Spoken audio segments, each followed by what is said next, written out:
What industry is a lot shadier than it seems? Avocado farms. Most of the farms in Central America are taken over by the cartel because of how much money is in selling avocados. The textbook industry. Pearson is the fucking mafia. Seriously, the funeral business preys on people's weakest moments to convince them to buy ridiculously unnecessary stuff. Trucking. The margins are razor thin, and so everyone is trying to nickel and dime each other constantly. The drivers lie to their dispatchers, the dispatchers lie to the brokers lie to the clients. All of this for like 50 to 100 sometimes. Health insurance. In the commercials it is all about caring for your health and stuff. But if you ever get a serious illness, they will do anything to avoid paying for your treatment. Source: my mother got breast cancer and her health insurance made a business decision to let her die rather than pay the $40,000 for her treatment. They made that decision, then hired lawyers to make it happen. My mom got to fight them in court while going through chemo. She made it by mortgaging the house. She told me the insurance company caused her more stress than the prospect of dying. CBD. Lot of predatory companies making subpar products with questionable raw materials and then marking it way the fuck up and selling it as a miracle cure to vulnerable and ill-educated consumers. Usually have a high-power legal team on deck, but pay their workers shit and no benefits. Edit. Because so many people are asking, while I used to be in sales in the industry and have my own opinions about who's good out there, it's a woefully short list. You'll probably have your best luck checking out the top recommendations at r/CBD. They have a whole pinned post about best companies that thieve, hopefully vetted well. Not an industry, but higher academia is badly broken. Some of the smartest people are some of the most badly exploited.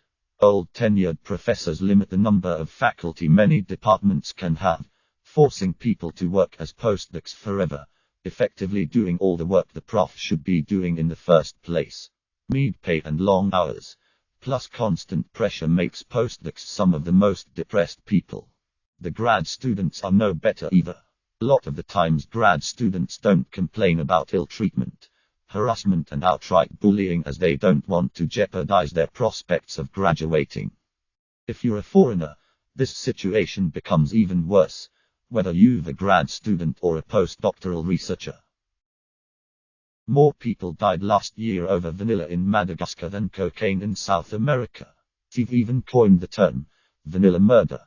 Farmers hire armed mercenaries to guard their crops from thieves near harvest time, and if one is caught, well, let's just say it's in response to all the farmers that were killed by thieves for the same reason. This article, https://www.netimes.com/interactive/8/Africa/Madagascar vanilla.html, is a fairly light read on the subject without anything too graphic. But there's a great deal of information about it floating around, along with some pretty disturbing accounts. All industries are shadier than they seem. I used to work for a flute manufacturer and it was shady as hell. A lot of hobby fish importing is pretty shady. You have farms of certain types of fish like betters in some areas of the world that are run with the fish in horrible conditions. Which is why a lot of the ones you get in a major chain store are sick before you even bring them home. The stores will blame the fish being stressed, but if ordered and received hundreds of fish from small breeders /sellers and outside of Cory catfish that really enjoy committing suiciding by poisoning their own water, the fish arrive healthy and fine. Outside of boutique fish farming, the way some wild fish are caught is just horrible. The trappers will lightly poison the water supply to knock out the fish, then scoop them out of the water, without a care for that area's ecosystem. This has led to depletion of some natural species to the point they are now endangered. Lastly, boutique fish sellers /major chains do not give half a rat's ass what happens to the fish in the end. This means that people who buy fish like plecos, betters, goldfish, etc. end up getting sick of them and dumping them in local waterways to supposedly get rid of the problem. So in some areas, these fish have completely destroyed the local water ecology because, like other invasive land species, they were never meant to be there. One of the worst offenders is the lionfish in Florida. It's venomous and has no natural predators, so its population has exploded out of control. https://www.youtube.com/watch v=7.3m. The same is true of plecos. https://youtube.b/v1clip5u. And goldfish. https://youtube.b/v/zvxuxwkin. Basically, releasing fish into the wild is a terrible idea. Releasing any animal into the wild can have disastrous consequences. But fish are being released into a very limited ecosystem and outside of a few diseases. If they can adapt to the water and have no predators, they will survive and breed incredibly quickly. I love my fish. I love the hobby. And there's a lot of value to it, as global warming may make things like reef tanks a valuable source of coral in the future. But there's also a lot of bad to it. The maritime industry. Most of the big companies do things by the book and treat crews well because they're afraid of lawsuits and unions. But many smaller mom and pop companies break laws and violate safety regulations with reckless abandon because they're not as visible and can stay under the radar, so to speak. It's very common for a small company to ask a captain/crew to do something illegal and dangerous in order to increase profit, and for the captain/crew to comply out of fear of losing their jobs. And that's just the maritime industry. Sailors from poorer nations who work on ships are often fed little more than rice and cheap ramen for months at a time and paid pennies for their back-breaking work. I love running tugs for a living, but the industry as a whole is rife with shady business.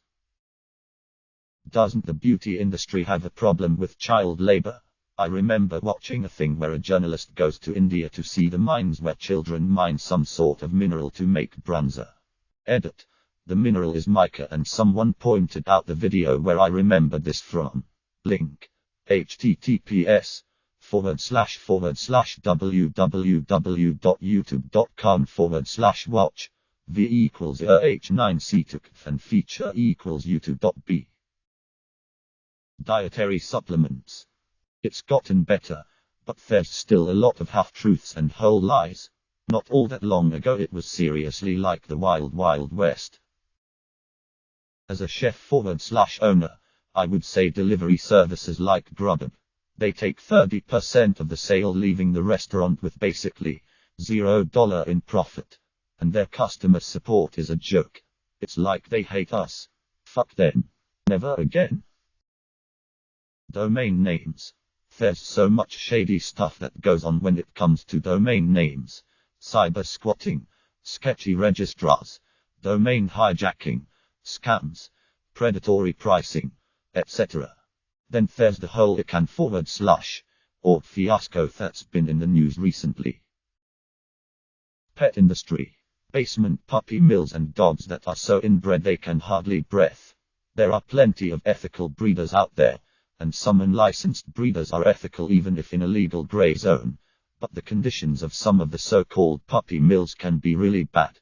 Sometimes when breeds are mixed and the pup gets the recessive genes the breeders weren't looking for, they straight up euthanize it because they know it won't sell.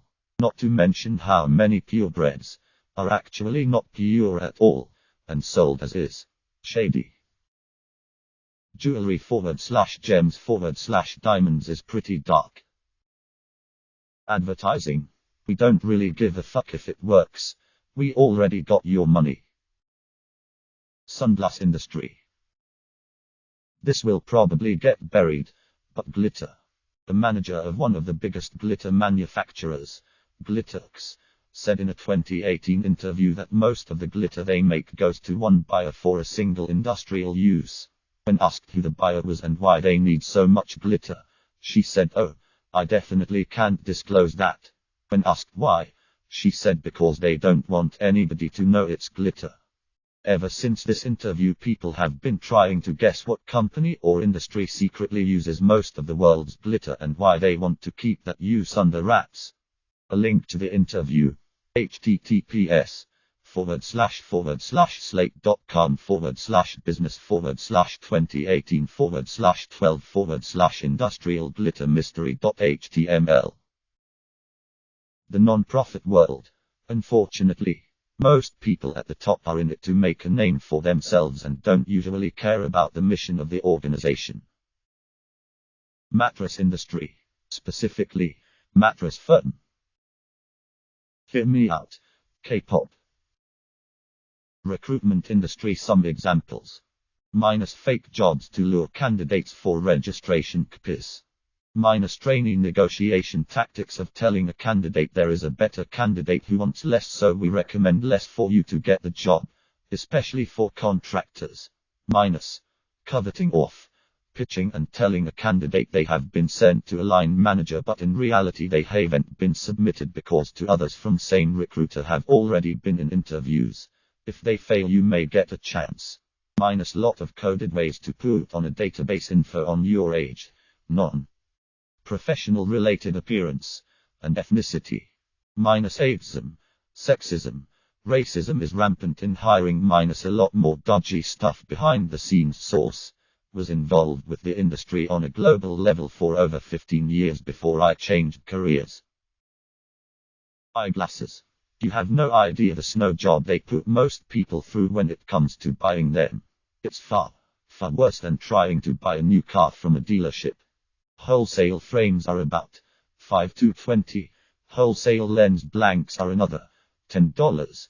Any kind of dip coating, of tinting, etc. is negligible cost and effort to apply, literally pennies. To top it off, they don't even do a whole lot in-house, but send it to labs, which are basically sweatshops that can take up to 2 to 3 weeks when labor time is literally under 5 minutes. Instead of training real opticians and technicians, they just glorified sales stuff now. Most of the time they don't even bother with proper measurement for PD, frame width, or arm fitting. Was an optician in the early 90s. I'm horrified at what the business has become. Subscribe, like and comment if you hate outros. Begging you to subscribe, like and comment.